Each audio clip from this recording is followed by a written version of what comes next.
Assalamualaikum warahmatullahi wabarakatuh. Di video kali ini saya akan membahas kisi-kisi PAT Matematika Wajib kelas 11 tahun 2022-2023. Langsung saja dari nomor 1. Di sini soalnya tentang barisan dan deret. Diketahui barisan suku pertamanya 36, kemudian suku kedua 3, 4, 5, 6, 7, dan 8-nya belum diketahui nilainya berapa. Hanya ada suku pertama dan juga suku ke-9. Nah, dari yang diketahui ini, maka kita harus menentukan nilai kebenaran dari pernyataan-pernyataan yang ada di tabel.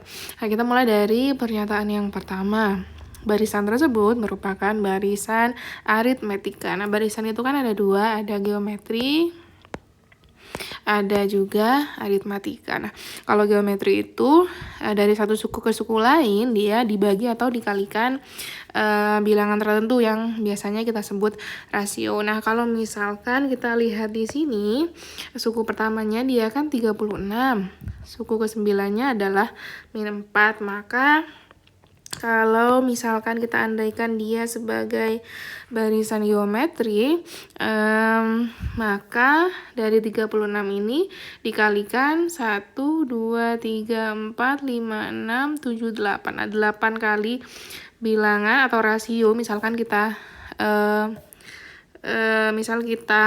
misalkan rasionya dengan X, maka 36 dikalikan X pangkat 8, karena 8 kali loncatan ya. Hasilnya harus sama dengan -4. Nah, kalau misalkan kita pindah ke samping ke kanan gini, 36. Nah, ini kan pangkatnya pangkat positif 8, maka harusnya bilangan yang dihasilkan adalah plus, sehingga persamaan ini tidak ada penyelesaiannya. Maka jawaban yang paling memungkinkan adalah barisan tersebut merupakan barisan aritmetika. Kemudian kita lanjut ke pernyataan yang kedua. Beda barisan tersebut adalah 5. Karena kita sudah dapat jawaban tadi bahwa barisan tersebut lebih mungkin merupakan barisan aritmetika, maka kita bisa cari bedanya. Beda itu kan jarak atau selisih dari bilangan satu ke bilangan lainnya. Jadi dari U1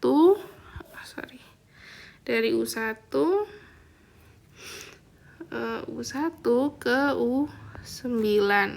Nah, karena loncatannya tadi ada 8, maka kita bisa cari beda atau selisihnya dengan cara mengurangi suku ke-9 dikurangi dengan suku pertama, kemudian dibagi dengan loncatannya dari 1 ke 9 itu kan berarti 9 dikurangi 1. Artinya kan dari 36 ini ada 8 kali loncatan. Nah, loncatannya ini adalah bedanya. Nah, maka kita bisa mencari selisih dari 36 ke -4 itu bertambah berapa, kemudian dibagi dengan banyak loncatannya masing-masing. Sehingga U9-nya -4 dikurangi dengan suku pertamanya 36 dibagi 8. Ini hasilnya -40 dibagi 8, hasilnya adalah -5. Harusnya bedanya adalah -5, karena di pernyataan itu ditulis 5, maka pernyataan ini adalah bernilai salah. Lanjut ke pernyataan yang ketiga. Suku pertama barisan tersebut adalah A. Kita sudah tahu bahwa suku pertamanya adalah 36. Sedangkan A di sini adalah suku kedua, maka pernyataan di sini juga salah. Kita lanjut ke pernyataan yang keempat. Yang ditanyakan di sini adalah apakah nilai A plus C dikurangi D sama dengan nilai suku pertama. A ditambah C dikurangi D. Nah, sini kita perlu cari tahu dulu A-nya berapa. Nah, A-nya kan posisinya ada di nomor 2 ini, maka A itu diperoleh dari menambahkan 36 dengan beda yang tadi. Misal kita anggap bedanya adalah X gitu ya. Kita anggap bedanya itu adalah variabel X. Maka 36 itu A itu diperoleh dari 36 ditambah dengan X, karena loncatnya satu kali saja. Kemudian untuk C, posisinya ada di sini, loncatnya dari 36 adalah 1, 2, 3. 3 kali loncatan, sehingga C itu adalah 36 ditambah dengan 3 kali X. 3 kali loncatan. Kemudian D-nya, di sebelahnya C, yaitu 4 kali loncatan ya. Sehingga ini dikurangi, jangan lupa dikasih kurung, dikurangi dengan 36 ditambah 4 kali loncatan sehingga 4x. Nah, maka kalau kita lihat di sini, 36-nya di sini akan ada 2 ya. Di depan ini ada 2, 36. Nah, dikurangi dengan 36 yang ada di sini, di D, maka sisanya adalah tinggal 1 saja, 36 saja, sehingga di sini hasilnya 36. Kemudian untuk X-nya di sini kan di depan ada 1 ditambah dengan 3, totalnya 4x, dikurangi dengan 4x yang ada di sini sehingga habis. Maka sisanya adalah 36 saja, dimana 36 ini tadi sama dengan suku pertama, sehingga pernyataan yang keempat ini bernilai benar. Kemudian lanjut untuk pernyataan yang terakhir. Apakah nilai G dikurangi F hasilnya adalah min 5? Nah, kalau kita lihat G dikurangi F itu adalah sama dengan nilai beda. Sedangkan beda atau selisih tadi kita sudah cari nilainya adalah min 5. Maka pernyataan yang terakhir ini bernilai benar. Lanjut ke soal yang nomor 2. Diketahui jumlah n suku pertama suatu deret aritmatika didefinisikan sebagai Sn sama dengan 2n kuadrat dikurangi n. Nah, yang ditanyakan adalah suku ke-10. Kita tahu di masing-masing jenis barisan dan deret kan ada 2 rumus ya. Ada rumus UN dan juga rumus SN. Rumus UN itu untuk barisan, sedangkan SN itu untuk deret.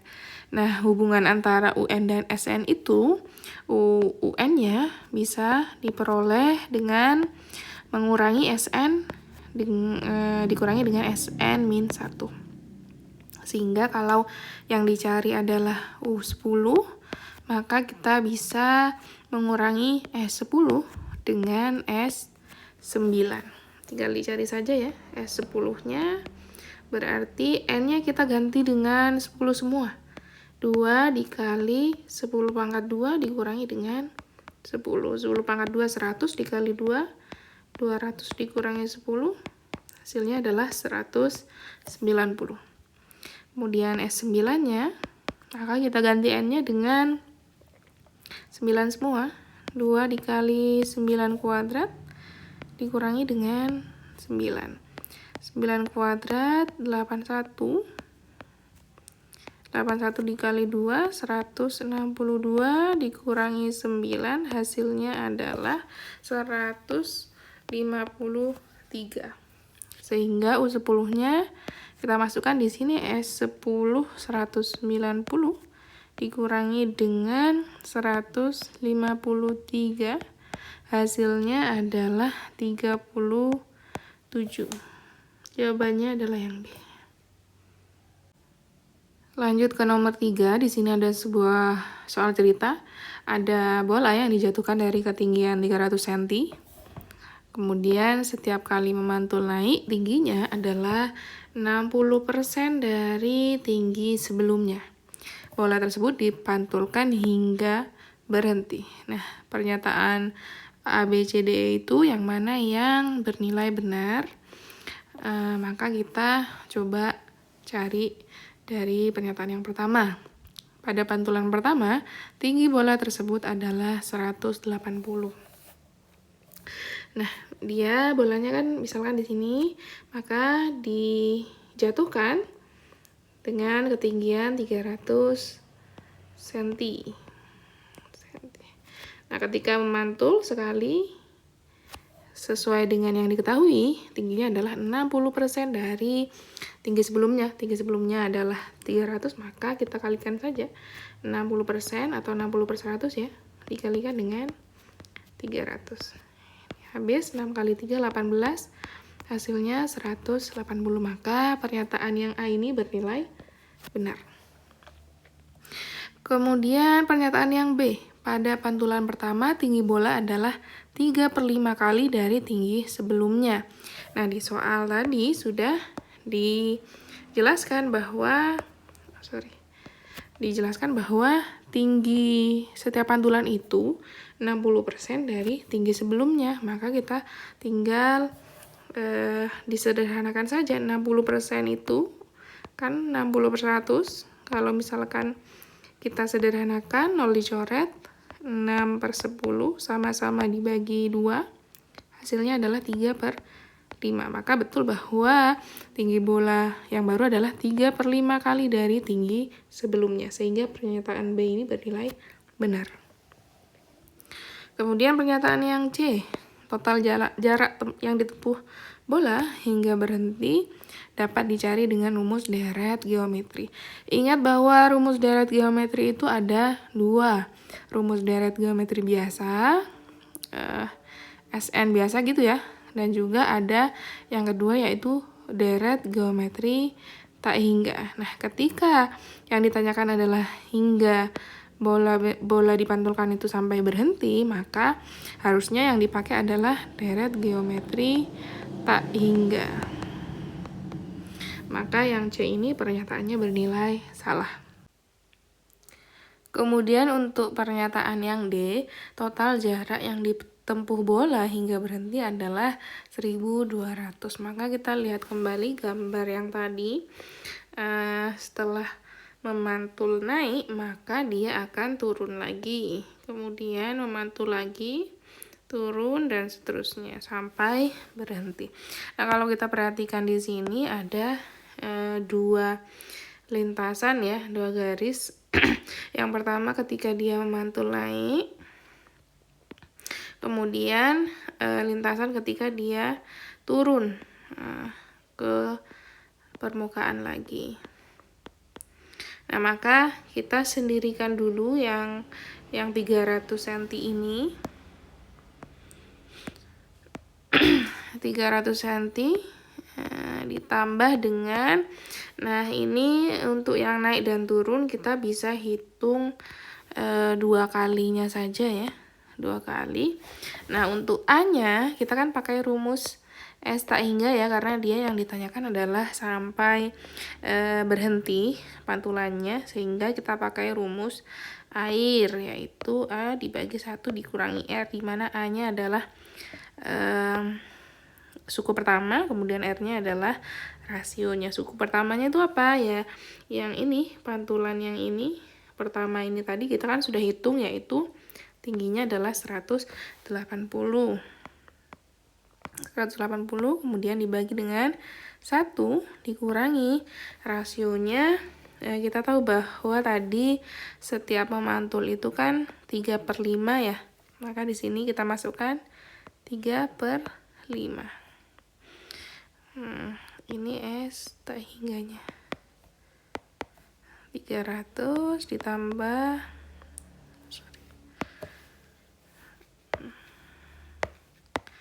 300 ditambah 2 kali 180 dibagi 1 dikurangi 3/5, artinya kan 5/5 dikurangi 3/5 ya.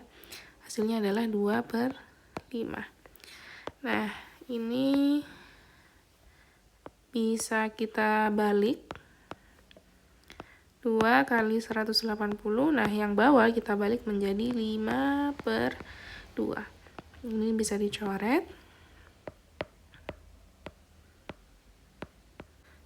Nah, 180 dikali 5 hasilnya adalah 900, sehingga total jarak yang ditempuh bola adalah 1.200. Maka pernyataan D ini bernilai benar. Kemudian pernyataan yang terakhir, yaitu pada pantulan kedua, tinggi bola adalah 60% dari 300. Kalau kita perhatikan di sini ya, pantulan yang kedua berarti adalah yang di sini ya. Nah, kita tahu bahwa setiap memantul itu dia tingginya 60% dari tinggi sebelumnya. Jadi kalau yang pantulan pertama ini 60% dari 300, yaitu tinggi sebelumnya, maka untuk pantulan yang kedua harusnya 60% dari pantulan yang pertama. Pantulan yang pertama berapa? Tingginya yaitu 180. Maka pernyataan yang E ini bernilai salah. Lanjut untuk nomor 4, di sini diketahui ada sebuah barisan geometri di mana suku keduanya adalah 6. Jadi suku keduanya adalah 6, kemudian suku kelimanya adalah 162. Nah, di sini ada soal, kemudian kita harus menentukan pasangan jawaban yang sesuai. Kita mulai dulu dari yang paling mudah, yaitu mencari U1 dan juga rasio. Kalau kita lihat di sini, suku keduanya 6, suku kelimanya 162, maka bisa dibilang sukunya naik ya angkanya, sehingga U1-nya pasti kurang dari 6. Ya, maka jawaban yang memungkinkan adalah antara 3 dan 2 ini. Kemudian untuk rasio juga dia tidak mungkin nilainya besar 200, 300, atau 400, sehingga rasio itu juga pilihan yang memungkinkan adalah antara 3 atau 2. Maka kita akan mencari dulu di sini yang mana yang U1, yang mana yang rasio. Nah, kalau kita lihat di sini dari U2 ke U5 berarti kan ada U3 dan juga U4. Artinya kan loncatnya 1, 2, 3 gini ya. Kalau misalkan rasionya adalah 2, maka 6 ini harus dikali 2, dikali 2 lagi, dan juga dikali 2 lagi. 2 kali 2, 4, 4 kali 2, 8. 6 kali 8 harusnya U5-nya adalah 48. Nah, karena bukan 48 sehingga 2 ini tidak mungkin adalah rasionya. Maka 2 itu pasti adalah U1. Dan rasionya udah pasti 3 gitu ya. Kemudian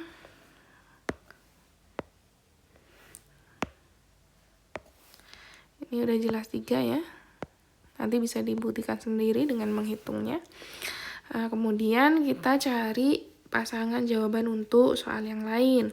Kita cari dulu yang U6. Kenapa? Karena di sini kita sudah punya U5. U5-nya sudah ada.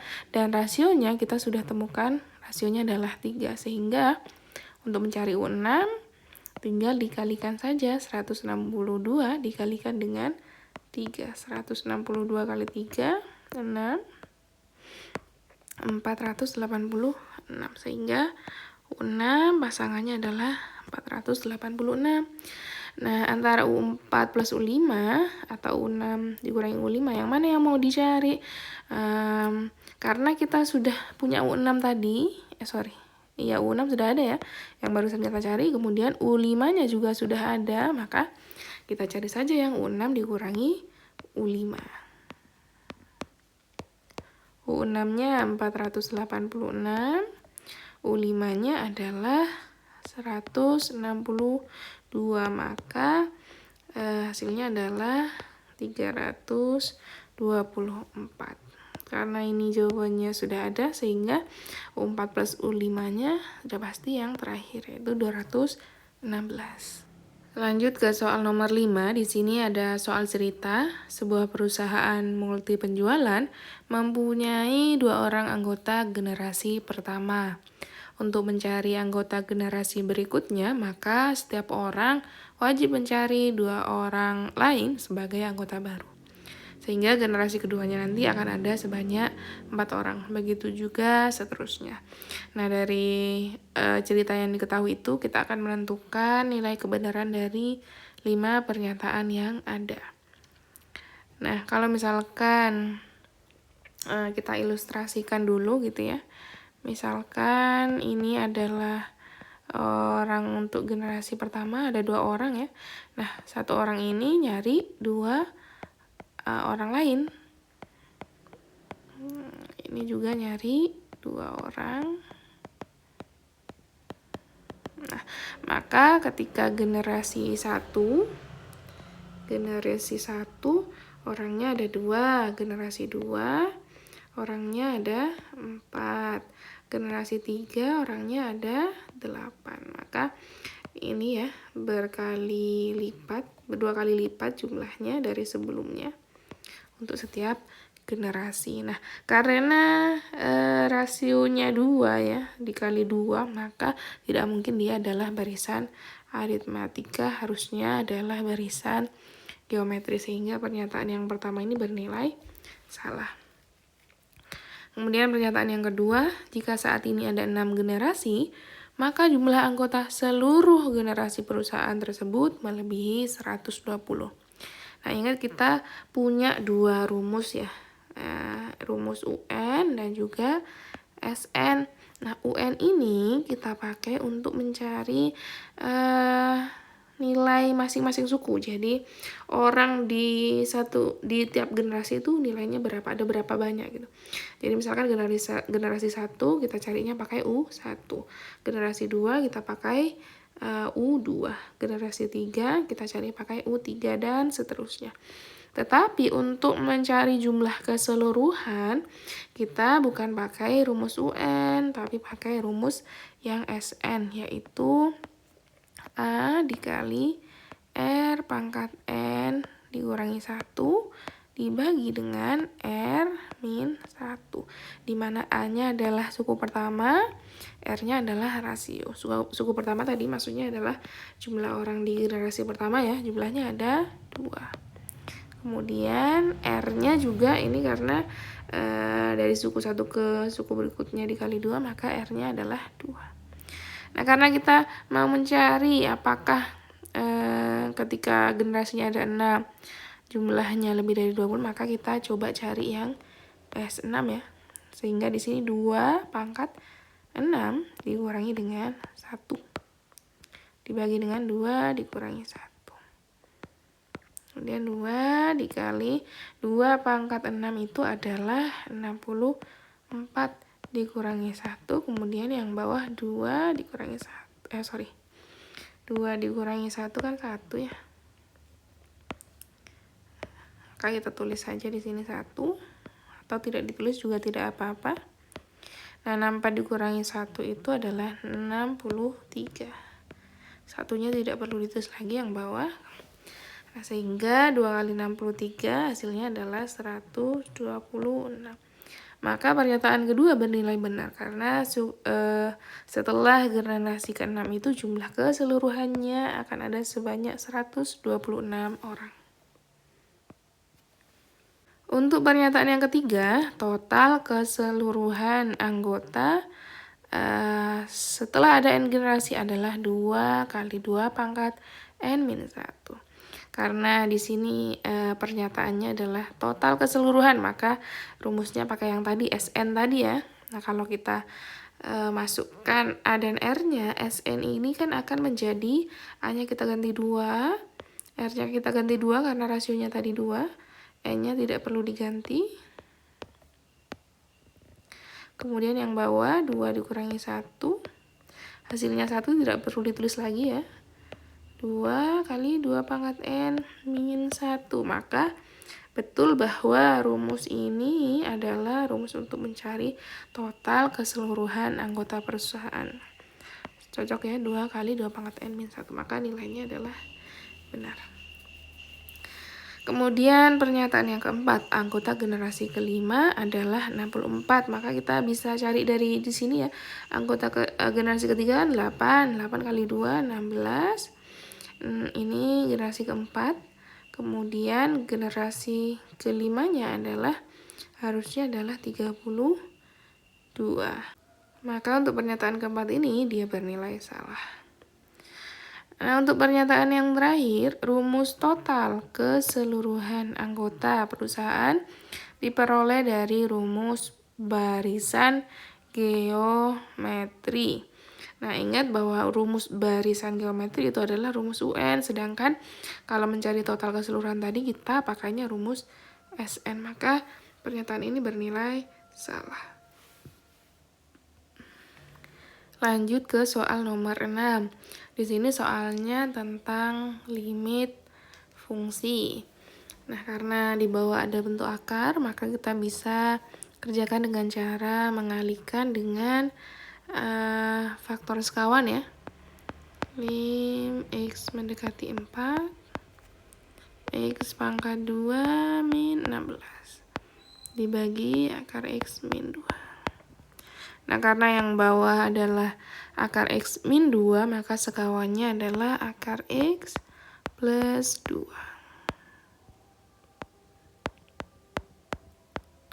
Kalau kita lihat yang bawah ini ya, dia bentuknya kan A min B dikali dengan A plus B. Nah, ingat kalau ada bentuk A min B dikalikan dengan A plus B, maka hasilnya adalah A kuadrat min B kuadrat. Begitu juga sebaliknya, kalau ada bentuk A kuadrat min B kuadrat, maka difaktorkannya menjadi A min B dikali A plus B. Nah, kalau kita tuliskan di sini hasilnya limit X mendekati 4. Yang atas tidak perlu dikalikan dulu, dibiarkan saja. Nah, yang bawah sesuai dengan rumus yang ini, maka hasilnya adalah akar X dikuadratkan, maka akarnya hilang, tinggal X-nya saja. Kemudian min 2 kali 2, 4. Nah, untuk yang atas X kuadrat min 16 ini kan bisa ditulis menjadi X kuadrat min 4 kuadrat gini ya.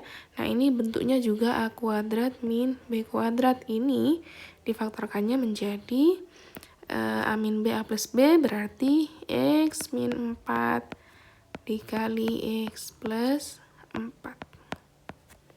Sini akar X plus 2-nya tetap.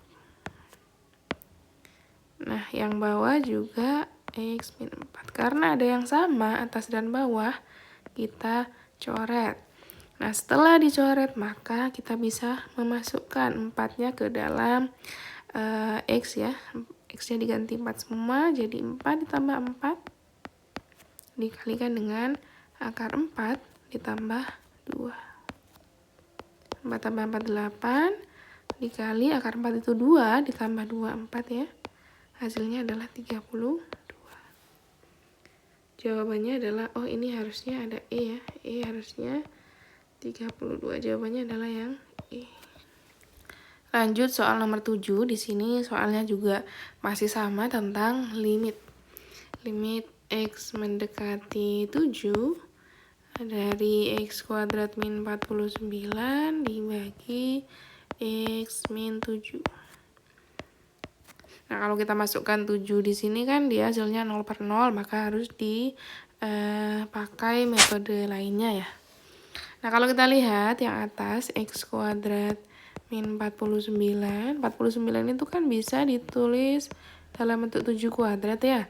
Nah, ini bentuknya sama seperti A kuadrat min B kuadrat. Seperti yang sebelumnya, A kuadrat min B kuadrat itu bisa difaktorkan menjadi A min B dikali A plus B. Maka X kuadrat min 7 kuadrat bisa difaktorkan menjadi X min 7 dikalikan dengan X plus 7. Maka kita ganti yang atas menjadi X min 7 dikali X plus 7. Yang bawah tetap X min 7. Nah, sudah ada yang sama, yang atas dan yang bawah, maka kita coret. tinggal X plus 7 saja. Kalau sudah seperti ini kita bisa langsung masukkan 7-nya ke dalam X. Maka 7 tambah 7 hasilnya adalah 14, sehingga jawabannya adalah yang E. Kita lanjutkan ke soal nomor 8. Di sini soalnya tentang limit X mendekati tak hingga, tapi bentuknya adalah soal menjodohkan ya. Maka kita akan mencari pasangan yang sesuai dari soal-soal yang di sebelah kiri. Nah, khusus untuk limit X mendekati tak hingga, mungkin bisa dilihat lagi di modul, ada cara cepat untuk mengerjakannya. Nah, cara cepatnya itu berpatokan dari koefisien dari X kuadrat antara akar yang depan dan yang belakang. Nah, ini kan di depan ada bentuk akar ya, kemudian dikurangi, yang belakang juga ada bentuk akar. Nah, untuk angka yang ada di sebelahnya X kuadrat ini, dia adalah A kecil, kemudian yang di sebelahnya X itu B. Nah, yang angka sendirian saja, konstanta saja itu C.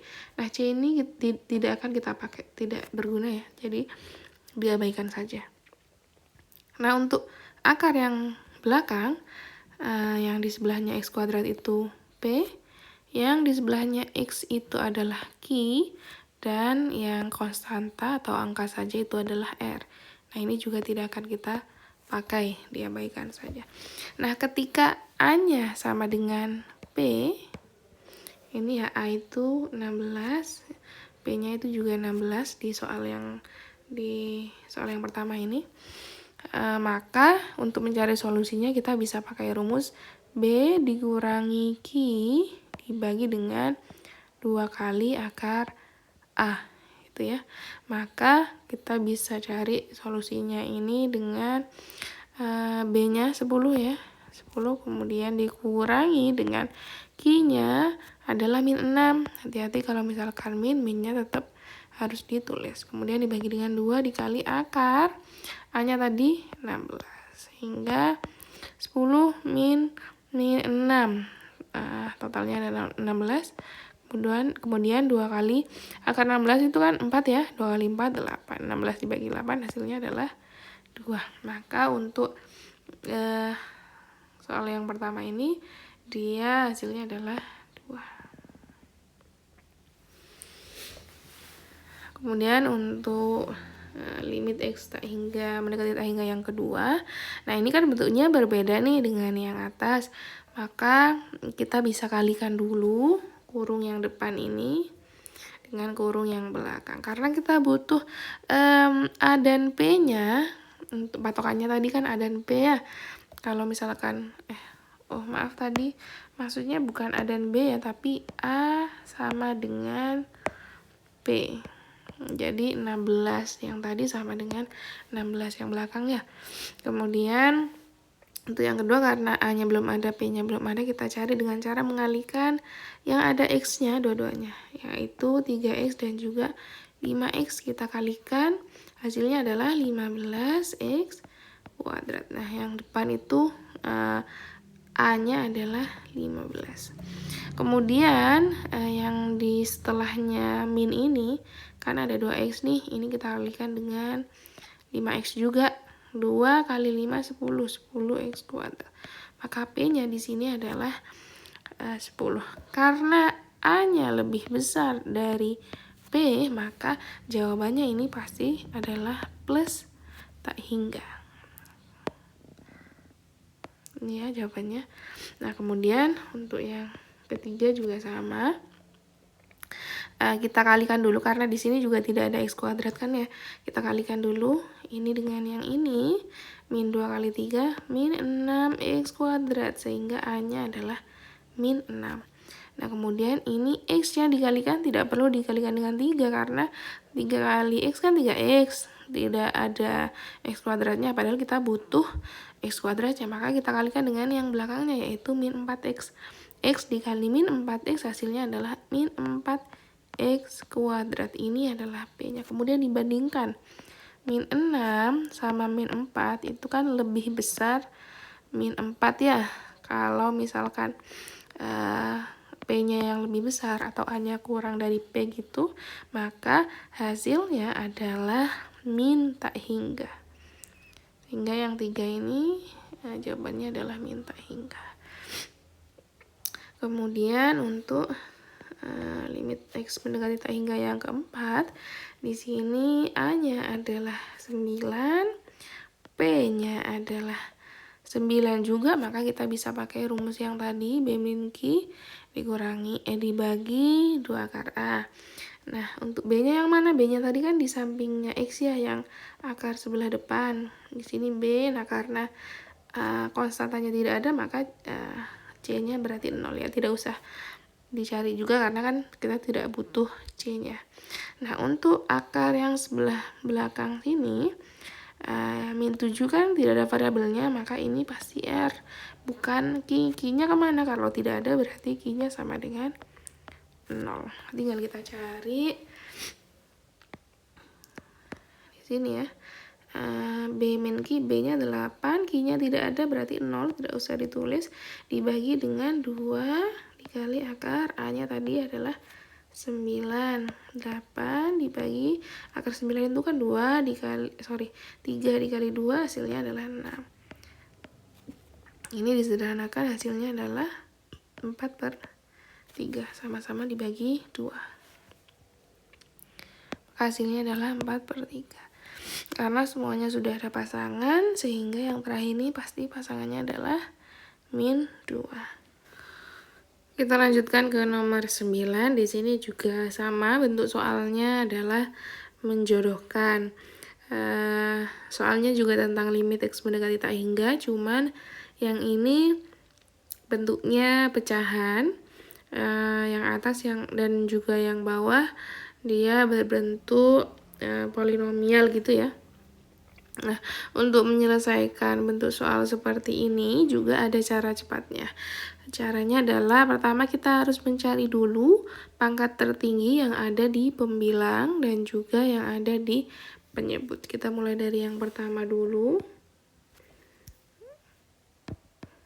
Yang pertama ini kalau kita lihat pembilangnya, pangkat tertingginya kan X kuadrat ya.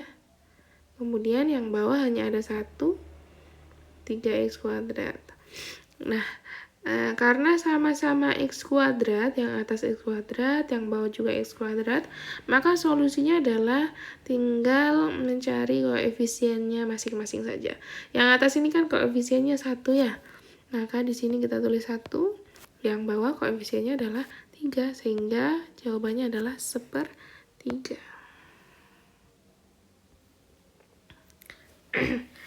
Kemudian untuk bentuk yang kedua ini juga sama, yang atas pembilangnya dia pangkat tertingginya adalah X pangkat 2, maka ini kita lingkari dulu. Nah, untuk penyebut juga paling tertinggi adalah X kuadrat, maka solusinya sama seperti yang atas tadi, kita ambil angkanya saja, min 3 dibagi yang bawah ini kan 1 ya, 1, hasilnya adalah min 3, sehingga jawabannya adalah yang ini. Nah, kemudian untuk bentuk yang ketiga, pembilangnya ini hanya ada X saja, pangkat tertingginya adalah X, dan ini pangkatnya adalah 1 ya. Yang atas pangkatnya adalah 1. Nah, yang bawah, karena hanya ada ini saja ya. Nah, untuk bentuk akar ini, kita kan bisa ubah bentuknya ke bentuk pangkat. Kalau akar X saja itu sama dengan X pangkat setengah. Nah, kalau akar pangkat 3 dari X, ini sama dengan X pangkat 1/3. Kalau akar pangkat 5 dari X, maka ini juga artinya adalah X-nya pangkat 1/5. Dari bentuk yang ketiga ini berarti yang bawah, pangkat tertingginya adalah 1/3. Nah, karena 1 itu kan lebih besar dari 1/3. Artinya yang atas pembilangnya itu pangkatnya lebih besar daripada penyebut. Maka jawabannya adalah plus tak hingga atau min tak hingga. Nah, menentukan plus dan minnya gimana? Kalau kita lihat di sini kan yang atas plus, yang bawah juga plus. Si X ini kan plus ya, gak ada minnya kan ya. Yang bawah juga sama, plus juga. Maka hasilnya adalah plus tak hingga. Nah, gimana kalau yang atas min, yang bawah min?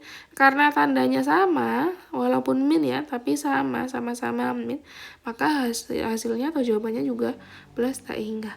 Tetapi ketika berbeda, yang atas min, yang bawah plus, atau sebaliknya yang atas plus, yang bawah min, maka hasilnya adalah min tak hingga. Itu diingat-ingat ya. Itu khusus untuk ketika pangkat yang atas itu lebih besar dari pangkat yang bawah. Nah, kita coba bentuk yang selanjutnya.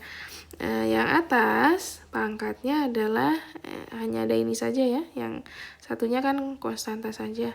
Nah, yang atas pangkatnya adalah 1/4, yang bawah pangkatnya adalah 1/3. 1/4 itu kurang dari 1/3, artinya pangkat pembilangnya lebih kecil daripada pangkat penyebut, maka kalau seperti ini hasilnya adalah 0. Nah, untuk yang bentuk yang kelima, ini kan yang atas pangkat 1 nih, yang atas 1, yang bawah seperti tadi, 1/3 ya. Nah, karena yang atas lebih dari 1/3, tapi yang atas min, yang bawah plus, maka hasilnya adalah min tak hingga.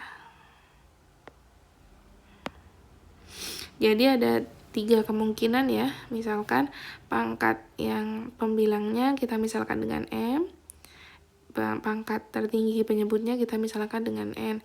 Ketika M sama dengan N, maka kita ambil koefisiennya saja. Ketika M lebih besar dari N, ada 2 kemungkinan jawabannya, antara plus tak hingga atau min tak hingga. Tapi ketika kurang dari N, maka jawabannya pasti adalah 0. Soal nomor 10 masih tentang limit. Di sini ada limit X mendekati 2 dari 2X pangkat 2 min 8 dibagi dengan X min 2. Kalau langsung kita masukkan 2-nya, kita gantikan ke dalam X ya, maka hasilnya kan 0/0, maka harus sederhanakan dulu atau pakai cara lain dulu. Nah, kalau ini kan kita bisa sederhanakan dulu ya yang atas. Kita ambil 2-nya, karena 2 sama 8 kan sama-sama bisa dibagi 2. Kemudian buka kurung, 2 kali berapa supaya balik ke 2x kuadrat, maka di sini x kuadrat. Nah, kan 2 dikali x kuadrat balik ya, balik ke soal. Kemudian minnya tetap 2 kali berapa hasilnya 8, 4 gini ya. Dibagi x min 2. Nah, x kuadrat min 4 itu kan sama seperti x kuadrat min 2 kuadrat. Bentuknya A kuadrat min B kuadrat seperti soal yang atas tadi ya. Ini kalau difaktorkan menjadi A min B kali A plus B. Maka x kuadrat min 2 kuadrat ini dipecah jadi X min 2 dikali dengan X plus 2. Sehingga yang atas kita ganti X min 2 X plus 2. Nah, karena ada yang sama atas dan bawah, maka kita coret. Nah, untuk sisanya kita tinggal ganti saja X-nya menjadi 2. 2-nya tetap, 2 yang depan ini ya tetap. Kemudian X-nya yang ada di dalam kurung kita ganti menjadi 2, ditambah 2, 4 dikali 2, hasilnya adalah 8. Untuk nomor 11, di sini ada beberapa pernyataan mengenai turunan dan kita harus menentukan apakah pernyataan tersebut benar atau salah. Kita mulai dari pernyataan yang pertama. Kemiringan garis singgung Y sama dengan X pangkat 3 di titik X sama dengan 2 adalah 12. Nah, kalau ada kata-kata seperti ini, kemiringan garis singgung itu artinya sama dengan turunan. Jadi kalau misalkan di sini kemiringan garis singgung Y berarti artinya turunan dari Y. Di titik X sama dengan 2, apakah betul 12? Maka kita cari dulu turunannya Y sama dengan, artinya kan X pangkat 3 diturunkan berarti 3X pangkat 2. Di titik X sama dengan 2, maka kita ganti X-nya menjadi 2. 3 dikali 2 pangkat 2, 3 kali 4, hasilnya adalah 12. Oh, ternyata benar, turunan Y di titik X sama dengan 2 adalah 12. Maka pernyataan yang pertama bernilai benar. Kemudian pernyataan yang kedua. Turunan pertama dari 8x akar x adalah 12x, 12 akar x. Nah, untuk mencari turunan bentuk seperti ini, 8x akar x, maka kan ada 2 nih patokannya ya, koefisiennya dan juga pangkatnya.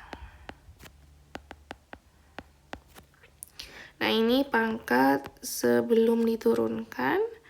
Sebelum diturunkan kan koefisiennya 8 ya. 8. Nah, pangkatnya berapa? Kalau kita lihat di sini X saja. Kalau tidak ada tertulis pangkatnya itu kan artinya 1 nih. Sedangkan untuk akar itu kan sama dengan setengah akar pangkat 2 ya. Maka total pangkatnya yang sekarang adalah 1/2. Nah, sekarang kita cari koefisien dan pangkat sesudah diturunkan. Nah, karena turunan, kalau turunan itu kan pangkatnya berkurang 1, maka dari 1/2 berkurang 1 menjadi 1/2. Nah, untuk koefisiennya gimana? Koefisiennya dicari dengan mengalihkan koefisien awal dengan pangkatnya yang awal. 8 kali 1/2, 8 kali 1, 8, 8 kali setengah, 4, 8 tambah 4, totalnya adalah 12. Maka harusnya turunan dari 8x akar x ini adalah 12, koefisiennya 12, kemudian variabelnya berpangkat setengah. Artinya kan akar x gini. Maka betul pernyataan yang kedua ini nilainya. Kemudian pernyataan yang ketiga. Gradien garis singgung pada interval fungsi naik nilainya selalu positif. Gradien atau kemiringan garis singgung tadi kan sama dengan turunan ya, turunan atau f aksen x, turunan dari sebuah fungsi. Apakah betul turunan fungsi itu selalu positif ketika intervalnya naik? Nah, sebelumnya sudah saya jelaskan bahwa ketika fungsi itu naik, maka turunannya bernilai positif. Ketika fungsi itu turun, maka turunannya bernilai negatif. Kalau sama dengan 0 atau pas di 0, maka ini artinya dia titik maksimum atau minimum atau titik stasioner gitu ya. Nah, sesuai dengan pernyataannya bahwa gradien garis singgung atau turunan pada interval fungsi naik, yang ini ya selalu positif karena lebih dari 0. Maka pernyataan ini bernilai benar. Kemudian pernyataan yang keempat, sebuah fungsi dikatakan turun jika 0 kurang dari fx. Nah, ini kan naik yang tadi ya. Yang ini turun. F aksen x 0. Nah, tandanya kan harusnya menghadap ke 0. Nah, ini menghadap ke fx ini kan kalau dibalik sama saja dengan fx lebih dari 0. Ini harusnya naik bukan turun, maka pernyataan yang keempat ini bernilai salah. Kemudian pernyataan yang terakhir yaitu nilai stasioner merupakan nilai minimum sebuah fungsi. Nah, untuk stasioner kemarin saya jelaskan bahwa ada 2 jenis, yaitu stasioner maksimum dan juga stasioner minimum. Maka ketika ada nilai stasioner belum tentu dia adalah minimumnya, bisa jadi adalah maksimum. Maka pernyataan yang kelima ini kita tidak bisa memastikan sehingga kita centang yang salah ya. Lanjut ke soal nomor 12. Di sini soalnya tentang turunan. Kita diminta untuk mencari turunan dari fungsi y. Nah, seperti yang sudah dipelajari sebelumnya bahwa turunan itu ada beberapa aturan ya. Ada aturan penjumlahan, pengurangan, perkalian, dan juga pembagian. Kalau kita lihat di sini, dia fungsinya berbentuk perkalian ya antara U dan juga V. Maka kita misalkan dulu U-nya adalah yang depan itu yaitu 3x min 5 pangkat 4. Kemudian V-nya adalah x min 4. Nah, karena U-nya di sini ada pangkatnya ya, di luar ada pangkat 4, maka kita harus menurunkan U-nya dengan aturan rantai. Jadi untuk nomor 12 ini ada dua aturan yang dipakai ya. Untuk mencari turunan Y-nya kita pakai aturan perkalian. Nah, untuk mencari turunan U-nya yang ada di dalam Y kita pakai aturan rantai. Nah, kita cari dulu U aksennya. Aturan rantai itu kan 4-nya pindah ke depan. Yang dalam kurung tetap dulu. Tapi pangkatnya berkurang 1 menjadi 3. Gini. Kemudian dikalikan dengan turunan yang ada di dalam kurung. Turunan 3x adalah 3. Turunannya min 5 habis ya 0. Maka karena 4 ini tidak bisa kita kalikan dengan yang ini. Kenapa? Karena masih ada pangkatnya pangkat 3. Maka kita kalikan dengan yang belakang. Menjadi 12. Dikali 3x min 5 pangkat 3. Nah, ini dibiarkan saja karena kalau pangkat 3 kan ya terlalu banyak ya kita ngitungnya. Nah, kemudian setelah dapat U aksen kita cari V aksennya. V aksennya turunannya X adalah 1, turunannya min 4, 0. Habis ya. Nah, kalau sudah punya 4 ini, U, V, U aksen, dan V aksen, maka kita masukkan ke rumus aturan perkalian. Yaitu U aksen dikalikan V ditambah dengan U dikalikan dengan V aksen. Jadi, U aksen yang kita cari tadi dikalikan dengan V. Maka, 12 dikali 3x min 5 pangkat 3 dikalikan lagi dengan V-nya, x min 4. Kemudian tambah U-nya dikalikan dengan V aksen sekarang. U-nya adalah 3x min 5. 5 pangkat 4 dikalikan turunan V-nya tadi adalah 1. Nah, untuk menyelesaikan yang ini, untuk yang depan dulu ya, karena 3x min 5 ini kan pangkat 3.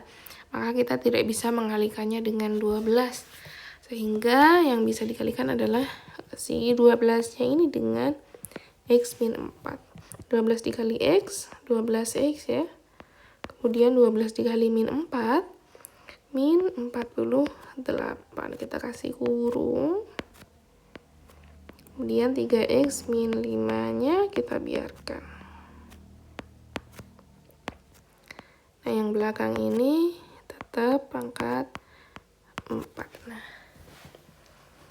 kalau kita lihat antara yang depan dengan yang belakang ini kan sudah tidak bisa diapa-apakan ya, maka kita sederhanakan dulu. Kenapa? Karena di ABCD-nya kan tidak ada pilihannya seperti ini. Maka kita cari kesamaan antara yang depan dengan yang belakang. Nah, mereka kan sama-sama punya 3x min 5 ya.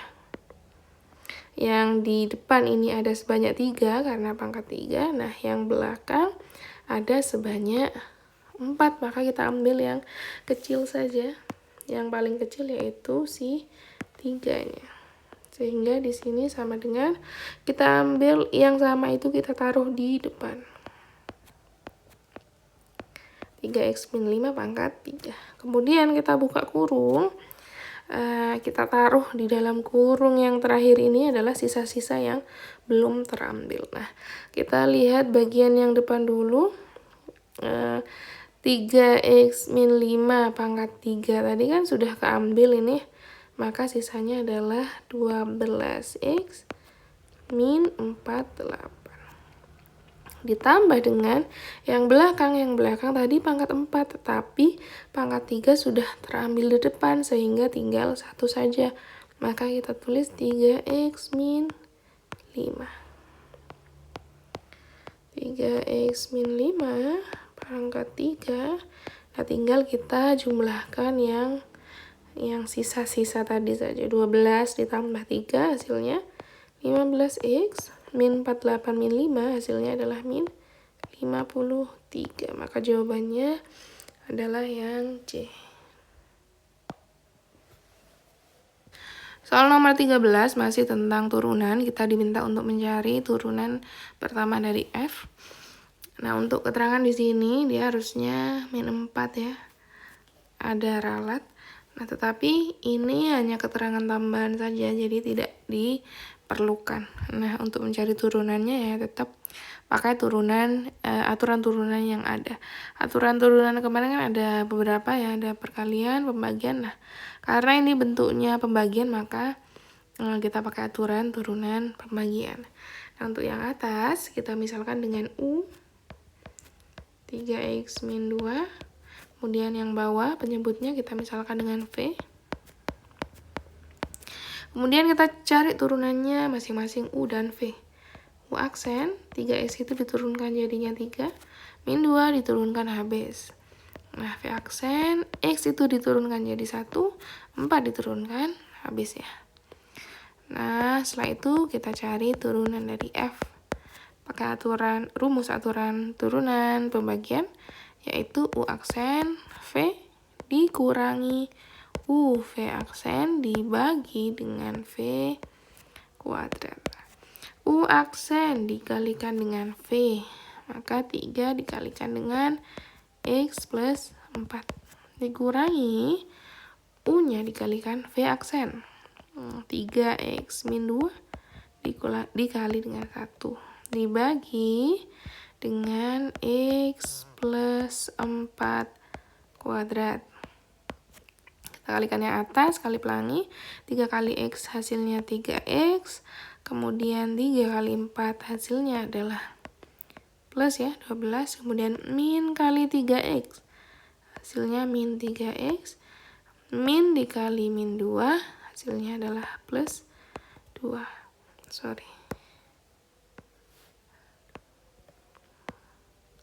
Nah, yang bawah tidak perlu dijabarkan. Kemudian kita lihat yang atas 3x dikurangi 3x. Habis ya. Tinggal 12 ditambah 2. Hasilnya adalah 14 per x plus 4 pangkat 2. Jawabannya adalah yang E. Nomor 14 di sini ada soal cerita, yaitu sebuah peluru ditembakkan ke atas. Nah, tinggi peluru pada detik ke T dirumuskan oleh fungsi HT sama dengan 40T min 5T kuadrat. Ini fungsinya adalah meter ya. Nah, kemudian yang ditanyakan adalah tinggi maksimum yang ditempuh oleh peluru tersebut. Nah, soal ini kan tentang aplikasi turunan ya. Aplikasi turunan itu bisa dipakai untuk mencari nilai maksimum dan minimum dari sebuah fungsi. Nilai maksimum minimum itu biasanya adanya di titik stasioner. Misal fungsinya bentuknya seperti ini ya. Nah, kalau misalkan dia di atas maksimum itu diperoleh ketika turunannya pas sama dengan 0. Ini stasioner ya.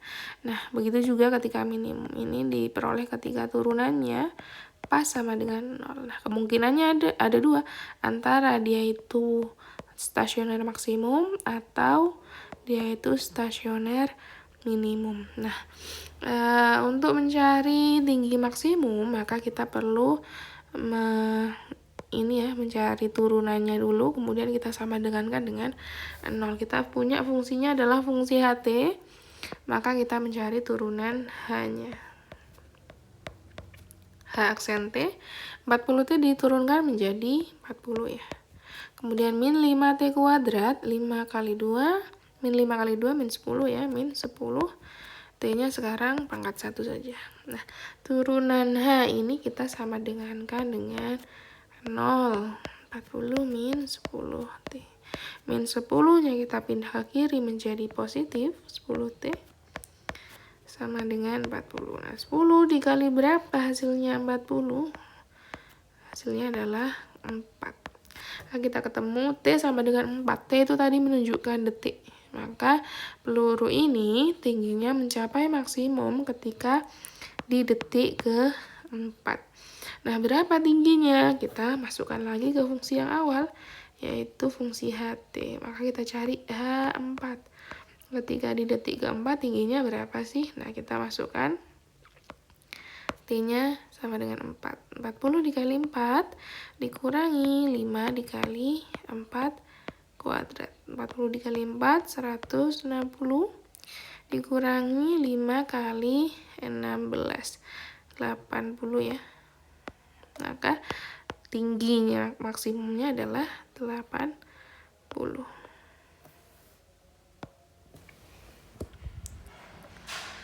Lanjut untuk soal nomor 15. Di sini ada soal cerita ya. Sebuah toko kue menemukan bahwa untuk memproduksi X potong kue, jadi X ini variabel yang mewakili banyaknya kue. Diperlukan biaya KX sama dengan 6X kuadrat min 60X plus 250 dalam ribuan rupiah. Nah, X itu mewakili banyak kue, KX ini mewakili fungsi biaya produksi kuenya ya. Nah, untuk menentukan pernyataan mana yang benar dan mana yang salah, maka kita perlu cari tahu dulu berapa sih biaya minimum produksi kuenya. Karena pernyataan di sini tuh kebanyakan tentang biaya minimum ya, atau biaya yang paling sedikit. Nah, untuk mencari biaya minimum, sama seperti soal nomor 14 tadi, kita harus menurunkan K dulu. Kita punya KX-nya tadi kan 6X kuadrat min 60X plus 250. Maka kita cari dulu turunannya. 6 kali 2, 12 ya. X min 60X turunannya adalah 60. 250 diturunkan hilang ya. Nah, turunannya ini kita sama dengan 0. Tujuannya adalah untuk mencari di X sama dengan berapa sih fungsinya itu maksimum, atau butuh kue berapa sih yang harus diproduksi supaya biayanya minimum. Nah, ini kita selesaikan persamaannya. 60-nya dipindah ke kiri jadi plus sama dengan 12X. 12 kali berapa hasilnya 60? Dikali dengan 5. Maka ketemu X-nya tadi kan mewakili banyak kue. Ternyata banyak kue yang diproduksi supaya biayanya minimum adalah sebanyak 5 kue. Nah, dari sini kita cari biayanya. Untuk mencari biaya produksi 5 kue kan kita tinggal masukkan saja ke K. Karena K tadi adalah fungsi biaya. Kalau misalkan kuenya bikin 1, maka yang dicari adalah K1. Bikin 2, ya dicari K2. Karena bikinnya 5 supaya maksimum minimum, maka kita cari K5. Biayanya berapa sih untuk membuat 5 kue ini? Nah, kita ganti semua X-nya dengan 5. 6 dikali 5 kuadrat min 60 dikali 5 ditambah 250. 6 kali 25 itu adalah 150. Kemudian 60 kali 5 300 ditambah 250. Min 300 sama 250 kan min 50 ya. 150 dikurangi 50 hasilnya adalah 100. Dalam ribuan rupiah artinya kan dia 100.000 ya. Sehingga biaya minimumnya adalah 100.000. Nah, dari sini kita baru mencari nilai kebenaran dari masing-masing pernyataan. Mulai dari pernyataan yang pertama, jumlah kue yang memerlukan biaya paling sedikit diperoleh dengan menyelesaikan persamaan 12X min 60 sama dengan 0. Kalau kita lihat di sini, X sama dengan 5 tadi, kita kan perolehnya dari menyelesaikan yang ini ya. Maka pernyataan 1 bernilai benar, karena kita dapat X sama dengan 5 tuh dari menyelesaikan 12X min 60 sama dengan 0. Kemudian pernyataan yang kedua, apakah betul K aksen X-nya sama dengan 12X plus 60.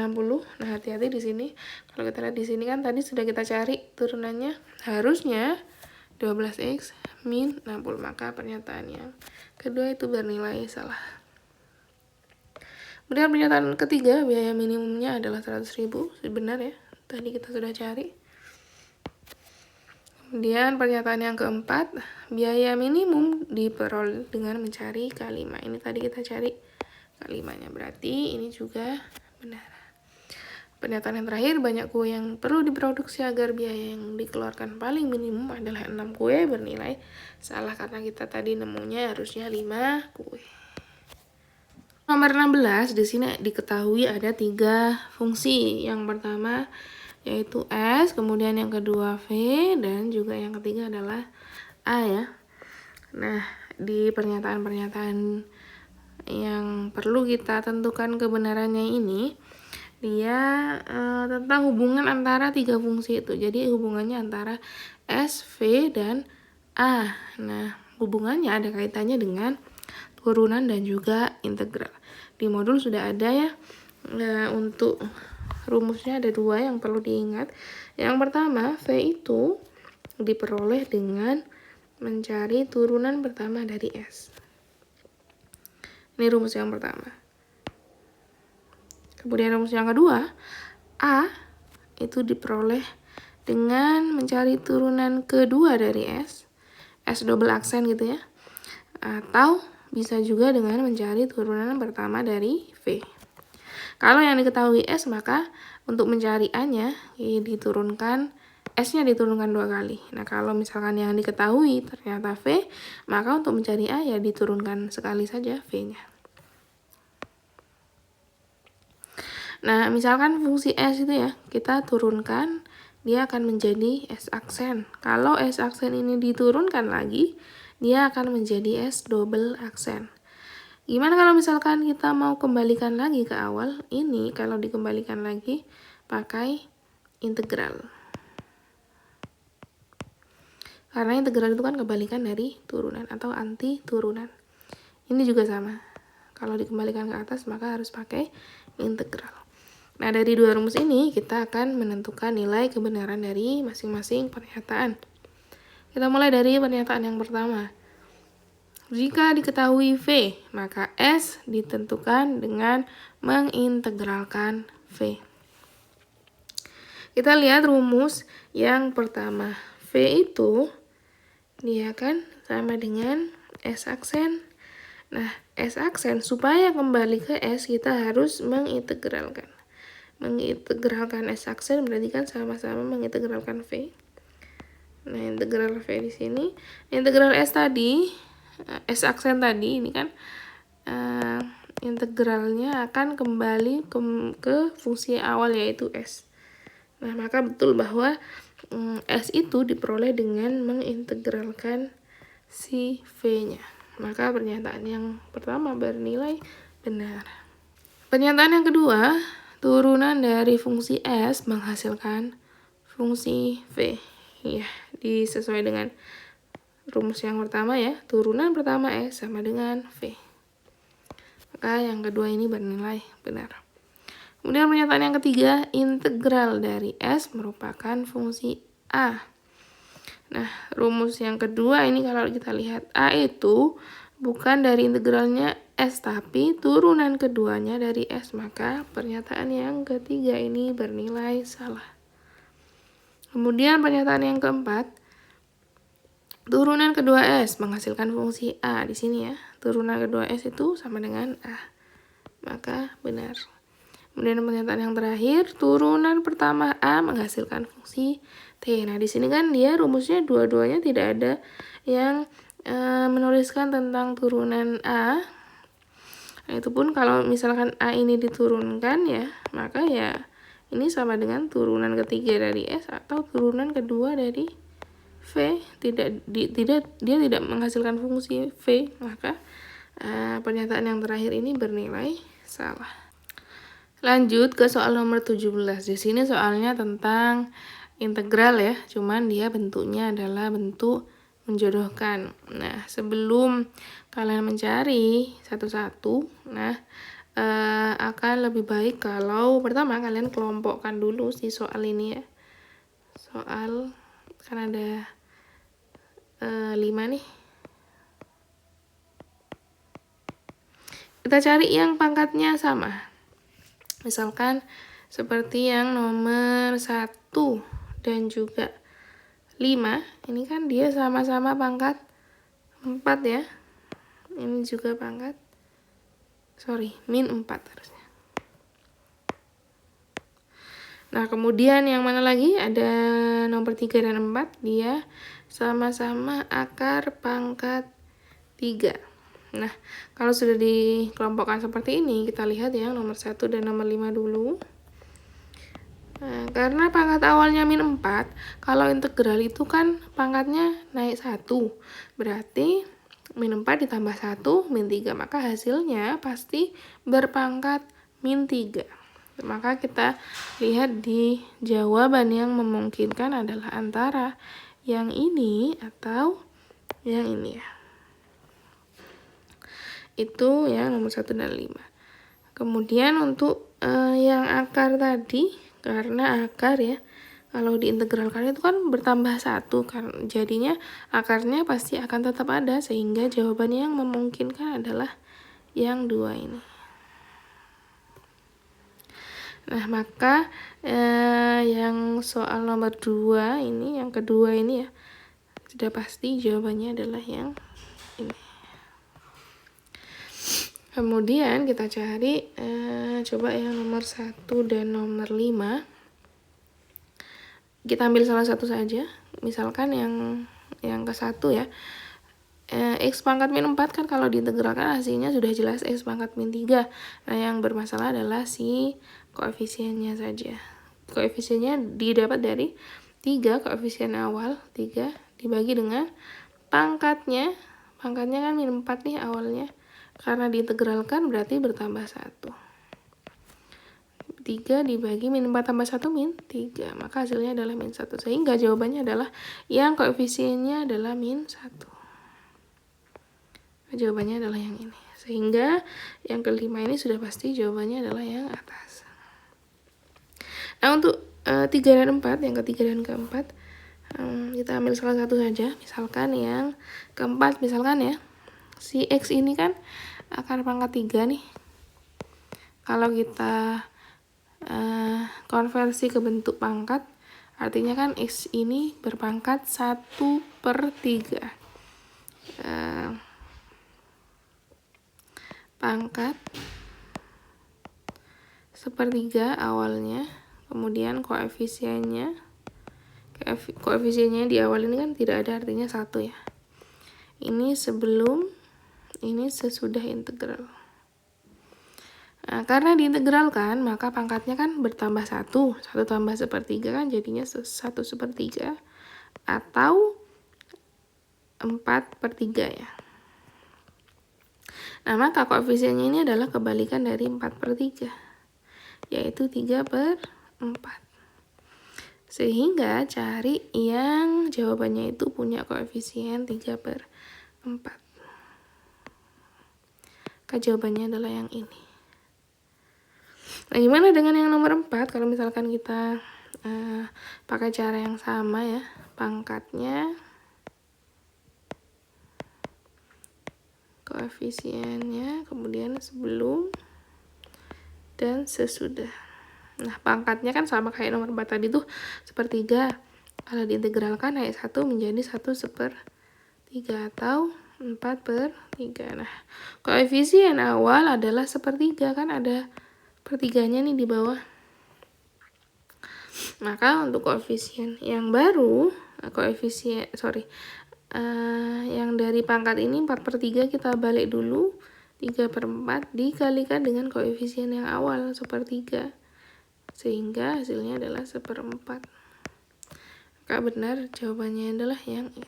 Sebenarnya tidak perlu dicari karena nomor 3 kan sudah kita cari ya, tapi untuk tambahan pengetahuan saja. Lanjut nomor 18, kita diminta untuk mencari integral dari bentuk pembagian seperti ini ya. Nah, untuk integral itu dia tidak sama seperti turunan, karena turunan itu kan banyak aturan yang bisa dipakai ya. Ada aturan perkalian, ada aturan pembagian, penjumlahan dan pengurangan. Nah, kalau di integral ini hanya penjumlahan dan pengurangan saja, tapi untuk perkalian dan pembagian tidak bisa, maka caranya adalah harus kita sederhanakan terlebih dahulu. Nah, bentuk ini kan bisa kita pecah nih menjadi 2x pangkat 5 dibagi x kuadrat min 3x kuadrat pangkat 3 dibagi x kuadrat plus 7 dibagi x kuadrat dx. Nah, kita sederhanakan masing-masing bentuknya. 2x pangkat 5, x-nya diambil 2 ya. 2x pangkat 5 dibagi x pangkat 2 kan. X-nya berarti diambil 2. Berarti sisa x pangkat 3. Kemudian 3x pangkat 3 dibagi x pangkat 2. Pangkat 3-nya diambil 2 berarti sisa 1 saja. Kemudian yang 7 per x pangkat 2 ini kan 7-nya tidak punya variabel x, maka kita pindah saja variabel yang bawah ke atas. Kita pindah ke atas sehingga pangkatnya berubah tanda menjadi min. Nah, kalau bentuknya sudah seperti ini, maka baru boleh diintegralkan sendiri-sendiri. 2x pangkat 3 diintegralkan menjadi 2x-nya pangkatnya naik dibagi dengan pangkat yang sekarang. Kemudian 3, x-nya pangkatnya naik 1 menjadi 2 dibagi dengan pangkat yang sekarang yaitu 2. Kemudian 7x min 2 pangkatnya naik 1 berarti menjadi min 1 dibagi dengan pangkat yang sekarang adalah min 1 plus c. 2/4 bisa disederhanakan menjadi setengah ya. Kemudian min 3/2 tetap. Nah, 7-nya plus nih yang atas.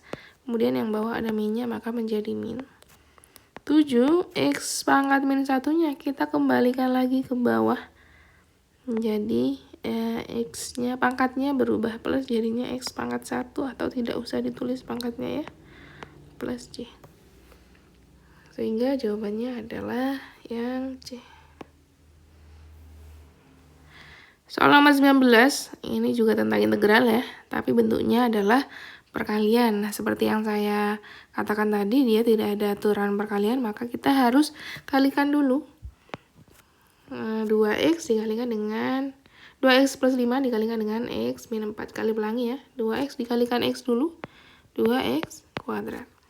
Kemudian 2x dikali min 4, min 8x. Kemudian 5 dikali x plus 5x. 5 dikali min 4. Hasilnya min 20 dx. Kemudian karena di sini ada yang masih bisa dijumlahkan, kita jumlahkan terlebih dahulu. Min 3x, min 20 dx. Nah, kalau sudah seperti ini, maka baru kita integralkan. 2x kuadrat diintegralkan jadi 2x-nya pangkatnya naik 1 dibagi pangkat yang sekarang. Kemudian 3x-nya pangkatnya bertambah dibagi pangkat yang sekarang. Nah, karena 20 awalnya tidak ada variabel, maka kalau diintegralkan menjadi ada variabelnya, plus c. Sehingga jawabannya adalah yang D.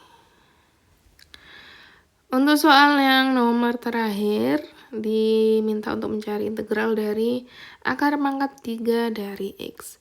Sebenarnya di atas tadi sudah ada soal yang sama ya, cuman ini untuk tambahan ini aja, latihan.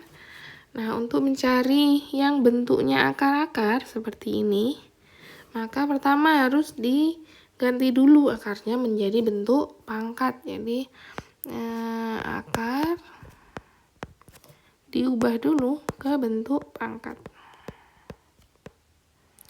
Gimana merubahnya? Kalau misalkan dia x-nya di dalam punya pangkat A, kemudian di luar akar pangkat B, maka ini diubah menjadi x pangkat A per B. Seperti ini ya. Contoh misalkan akar pangkat X pangkat 2 dari 3, maka ini diubah menjadi X pangkat 2 per 3. Kemudian akar pangkat 4 dari X, misalkan ini menjadi X yang dalam ini kan pangkat 1 nih, berarti 1 per 4. Nah, gimana kalau misalkan X pangkat 5 gini? Nah, ini pangkat yang dalam kan 5 dibagi, nah yang luar ini walaupun tidak ada angkanya, ini kan 2 harusnya. Kenapa? Karena ini kan akar pangkat 2 gitu ya. Jadi harusnya dibagi 2, bukan dibagi 1. Nah, ketika yang dalam ini tidak ada angkanya, ini baru dibagi, dibagi, artinya adalah 1 ini ya, kalau tidak ada angkanya. Tapi kalau yang di luar yang tidak ada angkanya, maka ini artinya akar pangkat 2. Itu diubah menjadi per 2. Nah, untuk yang di soal, karena dia akar pangkat 3 dari X yang dalam pangkatnya 1, sehingga ini X pangkat 1 per 3. Nah, untuk mencari hasil integralnya, kita tulis dulu pangkat dan koefisien sebelum dan sesudah integral.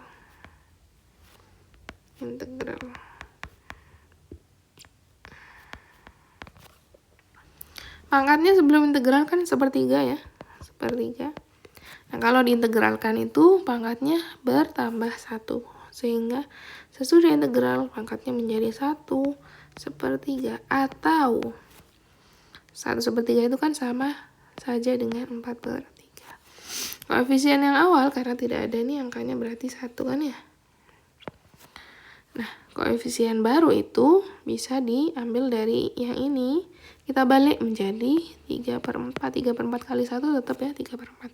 Sehingga hasil sesudah integralnya adalah koefisien dulu ditulis 3/4. Nah, si variabelnya sekarang yang baru itu harusnya total pangkatnya adalah 1/3. Maka kita bisa tuliskan menjadi X. Ini pangkat 1 kan ya. Kemudian sisanya sepertiganya yaitu akar pangkat 3 dari X. Ini 1, ini 1/3. Sesuai dengan yang ini. Ya, maka hasilnya adalah 3/4 X kali X, akar pangkat 3 dari X. Jawabannya adalah yang D. Nah, untuk yang E, hati-hati ya untuk melihatnya. Yang E ini kan dia 3-nya lebih besar nih. 3-nya itu artinya punyanya si X sebelumnya. X pangkat 3 kali akar X. Kalau ini total pangkatnya kan berarti 3,5. Kalau yang ini 1/3. Yang C ini total pangkatnya juga 1/3, tetapi koefisiennya salah. Jadinya jawaban yang paling pas adalah yang D. Nah, itu tadi adalah pembahasan kisi-kisi PAT Matematika Wajib kelas 11 tahun 2022-2023. Jika ada kesalahan dalam video ini, baik tulisan maupun yang saya sampaikan, mohon dimaklumi. Jika ada pertanyaan, silakan langsung bertanya melalui WA. Semoga ujiannya lancar dan mendapat hasil yang terbaik dan juga dimudahkan oleh Allah Subhanahu wa taala. Amin amin ya rabbal alamin. Saya Heri, wassalamualaikum warahmatullahi wabarakatuh.